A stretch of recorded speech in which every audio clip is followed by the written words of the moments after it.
This is the first video on sequences.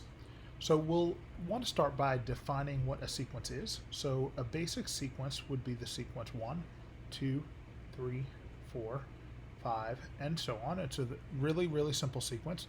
Another sequence would be the sequence 1, 1/2, 1/4, 1/8, 1/16, and so on. So there's several things we're going to end up doing with sequences. One thing you should be able to do is kind of look for a pattern and look for the next three terms. So obviously the next term in the first sequence there would be 6, and then 7, and then 8. In the sequence below that, the next term would be 1 over 32, 1 over 64, and 1 over 128, and so on. We can have sequences that look like that. We can have a sequence that looks like this. So 8, -8, 8, -8, 8, and so on. And again, thinking of the next three terms, they would be -8, and then 8, and then -8.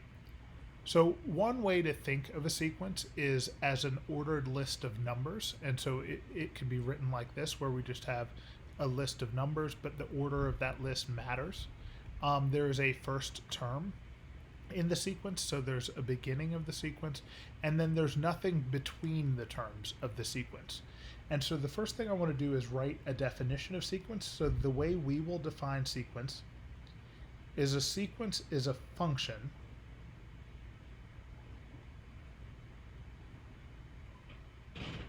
whose domain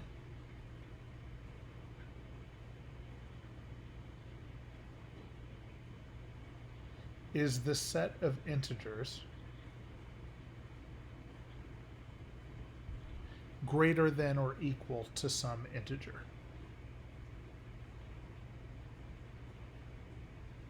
Okay. And so that's important for several reasons. Exactly what that's saying. So the set of integers greater than or equal to some integer. The domain is kind of like what you plug in to the sequence, is how we can think of that, or what we plug into the function. So I actually want to look at two different functions. So one is a sequence, one is not.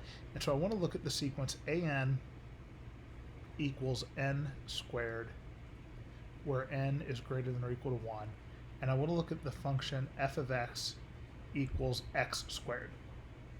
Okay, so the domain of the sequence on the left, of the function on the left, the domain is the set of integers greater than or equal to 1. So 1, 2, 3, 4, and so on. When we use that notation, a sub n, we're implying that we're talking about a sequence. That means the domain is automatically the set of integers greater than or equal to something. So that means you only plug in integers to that. So the notation works similarly to function notation. So like if I was looking for a4 would be 4 squared, which is 16. Just like over here, if I'm looking for f of 4 is 4 squared, which is 16. A sub 1 obviously is 1, just like f of 1 is 1.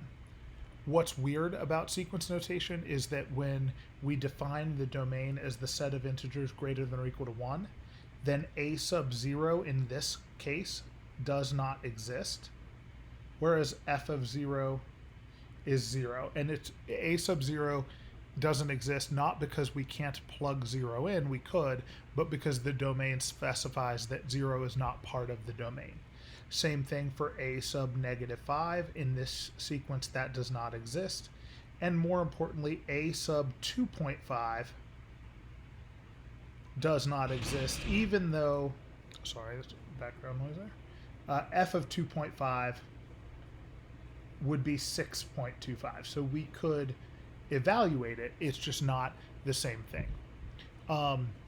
Okay, so a sequence is just like a function. The notation is similar to that, except that we use a subscript instead. That automatically implies sequence notation. And then we also want to be comfortable with this notation. So we could talk about the sequence an from n equals 1 to infinity. And we could talk about, we could say that, or we could say, whoops, let's make that a little bit neater. We use these braces And so we could put the formula in here and say that that goes from 1 to infinity. The sequence, the first value in the domain does not have to be 1. It's most commonly 1 or 0, but it could technically be, the way we're defining it, could be technically be any integer. So if we wanted to start it at -5, we could, or if we wanted to start it at n equals 7, we could do that. If we started at n equals 7, there is no n equals 6 term. If we started at n equals -5, there's a -5th term, a -4th term, but not a -7th term. And so the definition's a little bit weird, but that's something important to think about. Another thing that's important to look at is the graphs. And so if we were to graph f of x equals x squared, I think we're probably all familiar with that graph. That's a parabola. It looks like that. Oh man, struggling drawing on this, but parabola looks about like this. Not much better, but that'll work.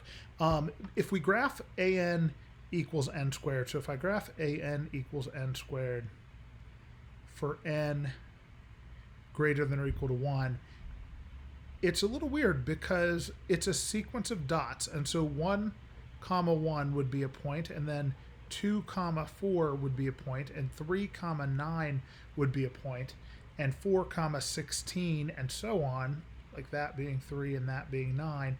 But there's nothing in between those. And so it's important because then that means when we start talking about topics related to calculus, the first big topic in any calculus discussion is typically limits. When we talk about limits, because there's nothing around those points, there would be no limit as n approaches 3, and there would be no limit as n approaches 2. The only possible limit we could talk about is the limit as n goes to infinity. And so when we do that, we might say something like this: the limit as n goes to infinity of an, or we could say the limit as n goes to infinity of n squared, and it's pretty clear that's infinity, and then we would say that diverges. And we'll talk more specifically about that in the next video, but that's kind of the idea, that if you get that a sequence as n goes to infinity, if you get that the sequence values go to infinity, or as n goes to infinity, if the sequence values go to negative infinity, or if they don't approach a single number, then we would say the sequence diverges. If they do approach a single number, we would say the sequence converges. Okay, so kind of the point of this video is to kind of get the definition and get some basic ideas down. We'll kind of solidify some of those ideas in the next video. Let's scroll back up to the top and let's look at some ways we could name this sequence. So this first sequence could be named an equals n for n greater than or equal to 1. Or it could be the sequence an equals n minus 5 for n greater than or equal to 6, in which case that the first term you see there is actually the 6th term, but there is no 5th term. There is no 4th term if we label it that way. Or we could label it as n plus 1 from n equals 0 to infinity. So we could use that notation and we'd get the same thing. That would work where if I plug in 0, I get 1. Then if I plug in 1, I get 2. If I plug in 2, I get 3, and so on. Okay, we could name those other sequences in similar ways. We could give formulas for those. There's actually a video on that. Most calculus courses assume that you kind of have background in coming up with formulas for sequences. There's a prerequisite video on the YouTube channel. There's a separate playlist called Prerequisite Material for Sequences, a series, and one of them is about writing formulas for sequences. If you don't feel comfortable coming up with formulas for those, which I would expect a lot of us do not, it would be worth watching that video. Okay, so at this stage, we should have an idea of what a sequence is. We can think of it as just a list of numbers, but more technically, it's a function whose domain is the set of integers greater than or equal to some integer. That means that it's only defined at integer values.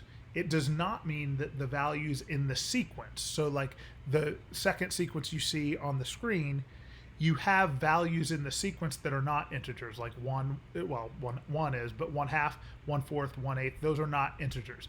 Integers are numbers with nothing after the decimal point. The domain, however, is integers. This would be like maybe A1, and if that's A1, then this is A2, and this is A3, and there is no like A1.5. There's nothing between A1 and A2. And then because of that, we can only really talk about one limit. We talk about the limit as n approaches infinity. Okay, and so just informally, let's go back and say what the limits of these sequences are. So the limit as n goes to infinity of this sequence, so we'll call this one an, we'll call this one bn, and we'll call the bottom one cn. And then let's get rid of these labels that we put down here. Okay, so the limit as n goes to infinity of an is pretty clearly infinity. We can write that way, or we can write that this way. And we can say an diverges. On the second one, it's pretty clear that those numbers approach 0 as n goes to infinity. We can write this. We can write this. And then we would say that an converges to 0. All three of those statements would mean the same thing in that case. This notation in the middle is different from notation that you would use on standard functions.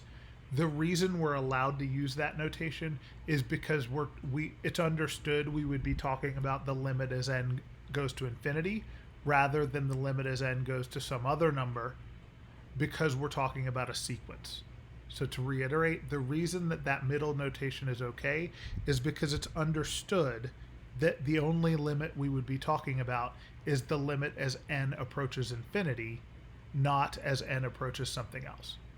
Okay, and then on the third sequence, we would just say that sequence diverges. So we could write the limit as n, the limit as n goes to infinity of an does not exist. So we could abbreviate that DNE, does not exist, or we could just say an diverges.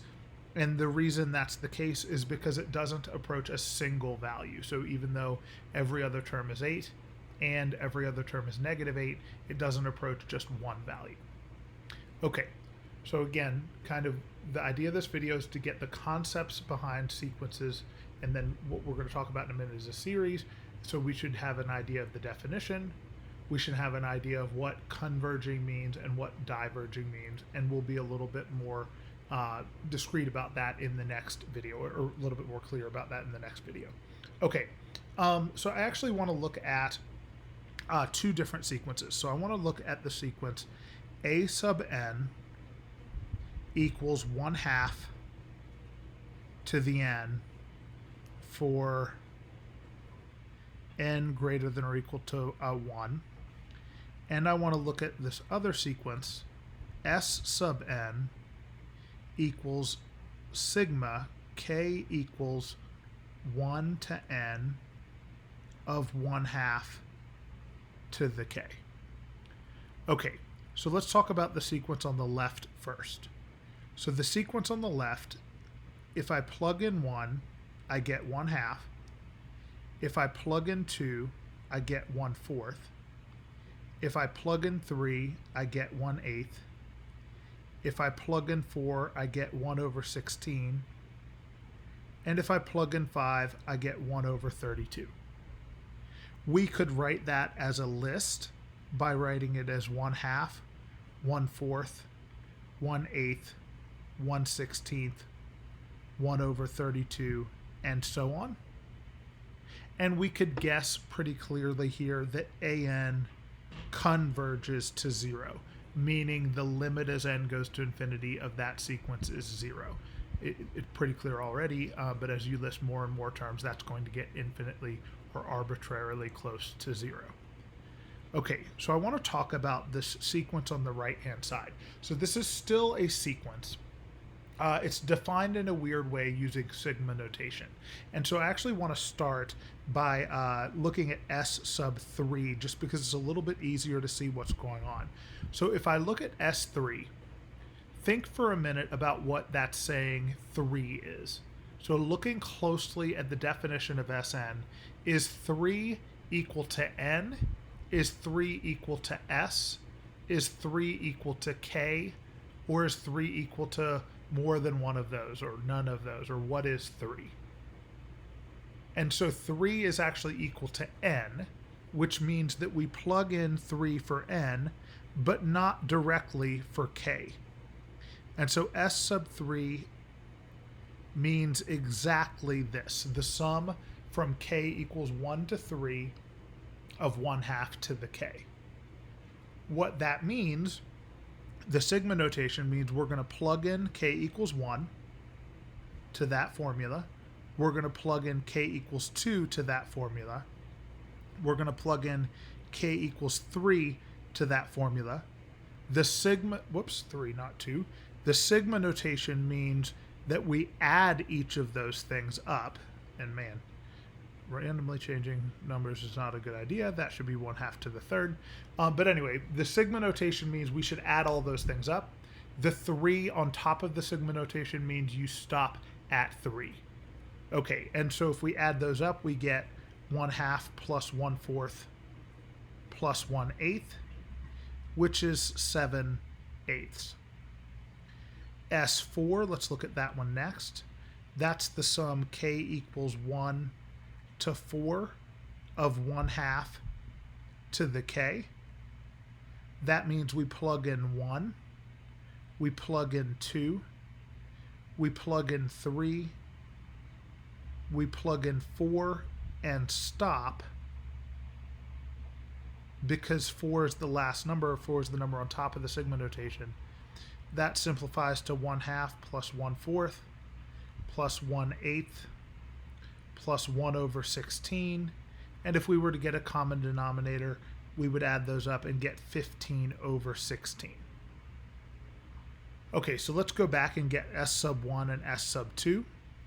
S1 is the sum k equals 1 to 1 of 1/2 to the k. That means we just plug in 1 and stop, and there's nothing to actually add. S2 is the sum from k equals 1 to 2 of 1/2 to the k. That means we plug in 1, plug in 2, and stop, and add those numbers up. So we get 1/2 plus 1/4, which is 3/4. If we were to work out S5, that's the sum k equals 1 to 5 of 1/2 to the k. Let's make that just a little bit neater. So k equals 1 to 5 of 1/2 to the k. That's 1/2 plus 1/4 plus 1/8 plus 1/16 plus 1/32. That is 31/32. And so even though the computation is much more complicated on the sequence on the right, it is still a sequence. We have the sequence of numbers 1/2, 3/4, 7/8, 15/16, and 31/32.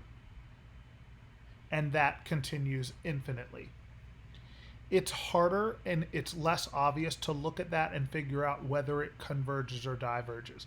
Here, we could make a guess that it's converging to 1 because those numbers are getting very, very close to 1. It turns out that's true, but it will take a lot more work before we can prove that that's true. Okay, the sequence, both of these are sequences. The sequence on the right is a special type of sequence called the sequence of partial sums.